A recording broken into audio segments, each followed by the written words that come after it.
ಯಾವುದೇ ಒಂದು ಕಾರಣಕ್ಕೆ ಮನುಷ್ಯ ತನ್ನ ಜೀವನದಲ್ಲಿ ಒಂದಲ್ಲ ಒಂದು ರೀತಿಯಾಗಿ ಸಾಲವನ್ನು ಮಾಡಿಕೊಂಡಿರುತ್ತಾನೆ ಅಥವಾ ಸಾಲವನ್ನು ತೆಗೆದುಕೊಂಡಿರುತ್ತಾನೆ. ಸಾಲವನ್ನು ಕೊಟ್ಟಿರುವ ವ್ಯಕ್ತಿ ಮರುಪಾವತಿ ಮಾಡಲಾಗದೆ ಸಾಲದ ಸುಳಿಗೆ ಸಿಲುಕಿದರೆ ಅಲ್ಲಿಗೆ ಆತನ ಜೀವನವೇ ಮುಳುಗಿದಂತಾಗುತ್ತದೆ.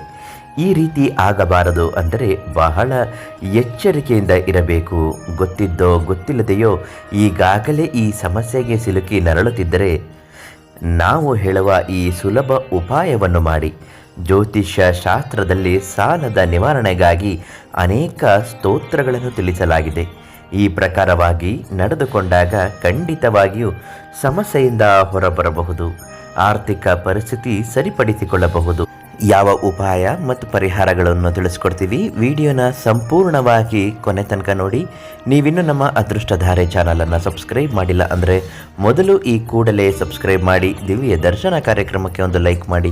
ನಾವು ಹಾಕುವಂತಹ ಪ್ರತಿ ದೈವ ಮತ್ತು ಸಮಸ್ಯೆಗಳ ಪರಿಹಾರ ಮಾಹಿತಿಗಳು ಉಚಿತವಾಗಿ ಲಭ್ಯವಾಗುತ್ತೆ. ಸ್ತ್ರೀ ಪುರುಷ ವಶೀಕರಣ ಯಂತ್ರ ನೇರ ಸಿದ್ಧಿಗಾಗಿ ಕೀರ್ತಿ ಪ್ರಸಾದ್ ಗುರೂಜಿ ಅವರಿಂದ ಅದನ್ನು ಕೇಳಿ ಪಡೆದುಕೊಳ್ಳಬಹುದು. ಇನ್ನು ಸೂರ್ಯ ದೇವನ ಆರಾಧನೆ ಮಾಡುವುದರಿಂದ ಸಾಲದ ಸಮಸ್ಯೆ ಸೇರಿದಂತೆ ಇನ್ನೂ ಅನೇಕ ಸಮಸ್ಯೆಗಳಿಗೆ ಪರಿಹಾರವನ್ನು ಕಾಣಬಹುದು. ಒಂದು ತಾಮ್ರದ ಬಿಂದಿಗೆಯಲ್ಲಿ ನೀರನ್ನು ತುಂಬಿಕೊಂಡು 11 ಕೆಂಪು ಮೆಣಸಿನಕಾಯಿ ಬೀಜವನ್ನು ಹಾಕಿ ಸೂರ್ಯನಿಗೆ ಆರ್ಘ್ಯವನ್ನು ಅರ್ಪಿಸಬೇಕು. ಸೂರ್ಯನ ಆರಾಧನೆ ಮಾಡುವ ಸಮಯದಲ್ಲಿ ಓಂ ಆದಿತ್ಯಾಯ ನಮಃ ಎನ್ನುವ ಮಂತ್ರವನ್ನು ಹೇಳಬೇಕು.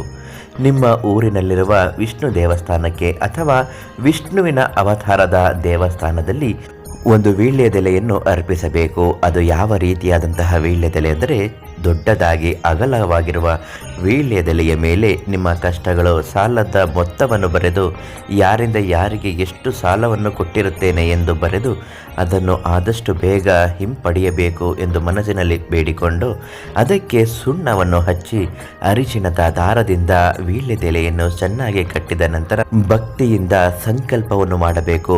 ಮಾಡಿಕೊಂಡಿರುವ ಸಾಲ ಆದಷ್ಟು ಬೇಗ ತೀರಿ ಹೋಗಬೇಕು ಅಥವಾ ಮರುಪಾವತಿ ಮಾಡಬೇಕಿದ್ದರೆ ಸಾಲ ಕೊಟ್ಟಿರುವವರು ನನಗೆ ಆದಷ್ಟು ಬೇಗ ಹಿಂತಿರುಗಿಸಿಕೊಡಬೇಕು, ಅದರಿಂದ 4 ರೂಪಾಯಿ ನಿನಗೆ ದಾನವಾಗಿ ನೀಡುತ್ತೇನೆ ಎಂದು ವಿಷ್ಣುವಿಗೆ ಒಂದು ಅರಿಕೆಯನ್ನು ಕಟ್ಟಿಕೊಳ್ಳಬೇಕು. ಈ ರೀತಿ ಮಾಡಿದ ನಂತರ ದಾರ ಕಟ್ಟಿದ ವೀಳ್ಯದೆಲೆಯನ್ನು ತೆಗೆದುಕೊಂಡು ಹೋಗಿ ಗರ್ಭಗುಡಿಯ ಹಿಂಭಾಗದಲ್ಲಿ ಅದನ್ನು ಇಡಬೇಕು.